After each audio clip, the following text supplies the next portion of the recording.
Hello everyone, welcome back to another video, and today I have a super exciting LEGO review. I think they knocked this set out of the park.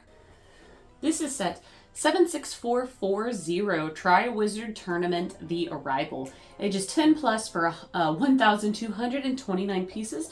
I believe this set retailed for $140.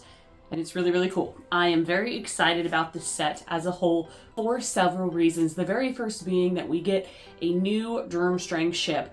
We haven't had one since the very original, and it was a Target exclusive, and I never owned it.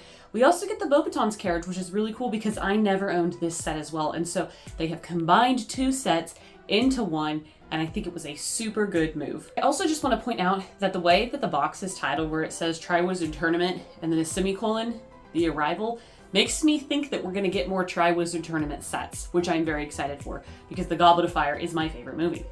So before we get into this set a whole lot, I do want to give you guys a look at the minifigures because they are awesome. We'll start off our minifigures with Barty Crouch Sr. I think that there was no other place to put this type of minifigure because he doesn't really go with any specific scene. And so the fact that they threw him in here during their arrival, I think is just fine, so you can populate your Great Hall with him if you'd like. He is very plain with just a pinstripe suit. It does not carry on into the breeches. There is the back, and then he has a bowler hat, which we've seen for Cornelius Fudge. I do think that his face is pretty good with the little mustache and the unhappy expression. I kind of wish that they included hair because most of the time I believe he's just got his hair, I think. I don't know, I have to look at the movie again. Fine inclusion, not needed, but I mean, happy to have him.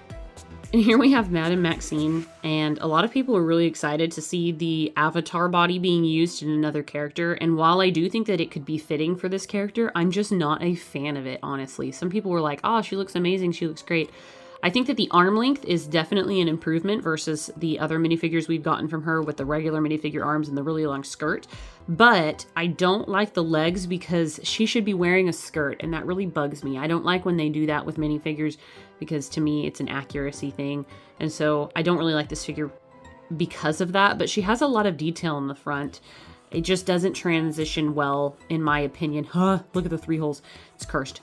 It doesn't transition very well, in my opinion, because she's wearing legs instead of a skirt. I will also mention before, this was really the long avatar body. This was Woody's body from Toy Story. But nonetheless, she looks good in the face. Of course, I don't really know if that's an update or not. And then she has a worried expression there. I bet it is because it's been so long now.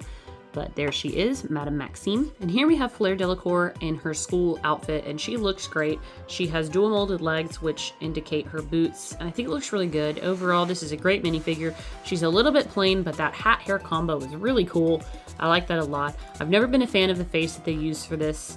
I think this is like the Ellie Sattler face from the original Jurassic Park set that they had, but I'm not a huge fan of using it for Fleur. I think she should have gotten her own face, but nonetheless, she's a great inclusion. And for our very first time remade, we get Igor Karkaroff, and I think he looks awesome. I'm really excited about him.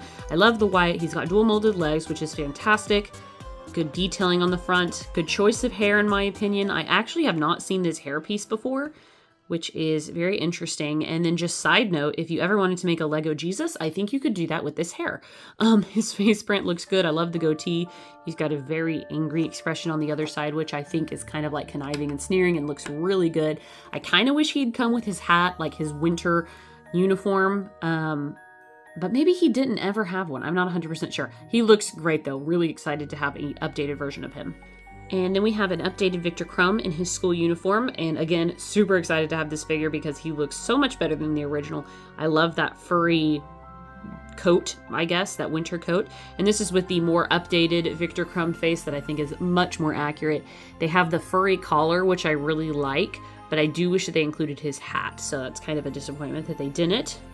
Nonetheless, I think he looks awesome, and then he, of course, has a dual-sided face, which is just, like, happy, but so glad they updated this Victor Crumb figure, because I thought that the original ones that came out, it didn't look anything like him, and he looked a lot more like Victor Crumb from the original Goblet of Fire set, so I'm glad they brought him back again to a more realistic look that's more accurate for this character in general. Alright, so I guess we'll start off and go smallest to largest. That makes sense in my head.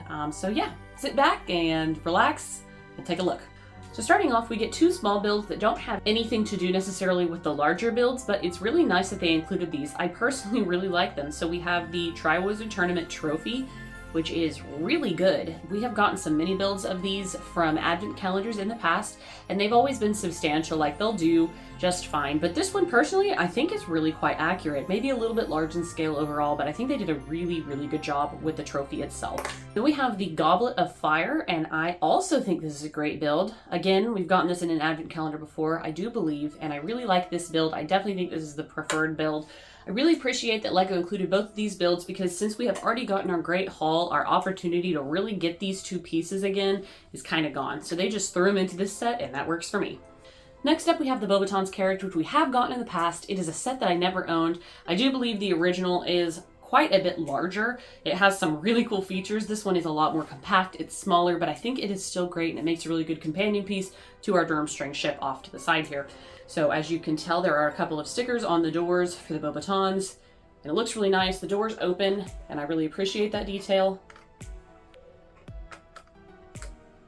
Though the best way to access the interior is through the roof, which we'll do in just a moment.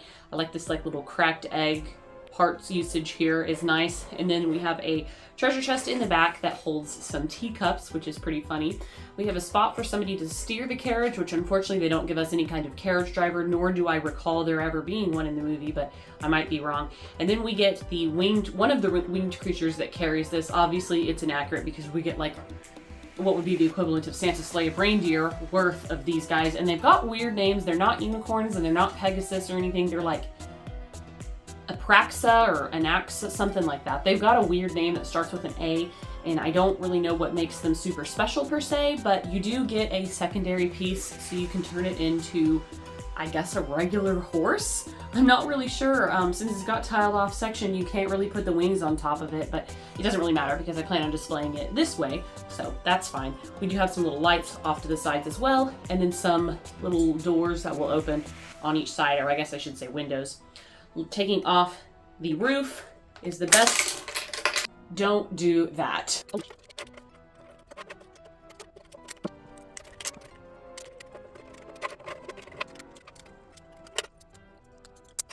Holy cow, under no circumstances do what I just did. Literally lift it off. I am so sorry. That was ridiculous and embarrassing. I had to rebuild that whole thing.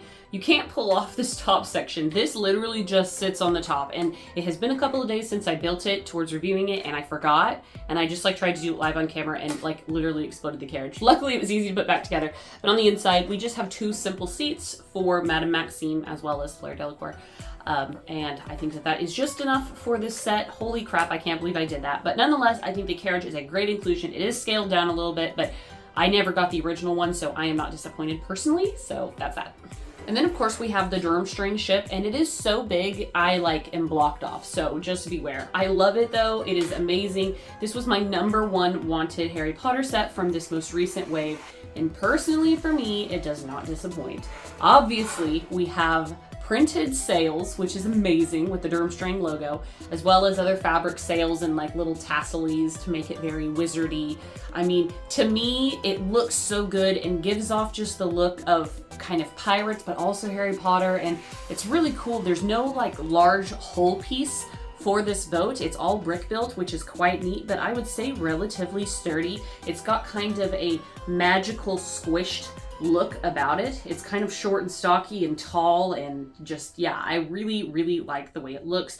There is not a whole lot of space for the minifigures, but there is definitely some options for playability. Now I will say this comes with a ton of stickers. We have stickers all throughout the hall and off to the side to kind of give it that wood grain element. We have stickers for all of these little crests on each side. So there is a lot of sticker placement in this set, and very important sticker placement, I would say, at that. So definitely pay attention and take your time when applying the stickers. So there are some fun little aspects, as I said, involving play features. First off, if you kind of hook a finger off to the side here, you can pull apart this center deck, which is probably the easiest place to place minifigures. And then we have a little dormitory inside. We have a light and a cup and a bed, and it looks really nice. It's a perfect place to put a minifigure. I am not sure if that's supposed to be Victor Crumb's dormitory or if it's Eagle Carcroft's. I'm not 100% because they don't really go into it, other than I know at some point in the book they, I think, invite students to come aboard the ship just to see. But it's definitely supposed to be a lot bigger than this Lego set, but I think that in all fairness, based on price, this one is pretty good. So the little floorboard just sits on top like that, and so you have some space to move. The other play feature that you can access, and this is the only other one, is if you remove the side of these, like, I don't know, strings, it will allow you to move this enough to take off this section here. And hopefully I don't explode it like I did the carriage. Yeah, it just removes, it's this whole entire top piece here, which is very interesting. And inside, it's Eagle Carcroft's, I guess, dorm. This is why I'm not sure if he sleeps in the other one or if this one's just his. He can sit here and he can eat, and it is tall enough to put him inside and put the top back on. So that's kind of nice. He's got like a little diamond up there. And so very clearly he does not help the students steer or direct the ship whatsoever. I think that's very clear, but very interesting build overall, I would say. Like I said, I think the design of it looks amazing. The sails are really, really cool to see how large they are. We have the like crow's nests. We actually have 2 of them, which look really cool. I mean, this one actually goes above the camera view here. And then we have a very stacked up looking back end of the ship, which is very interesting. No steering wheel.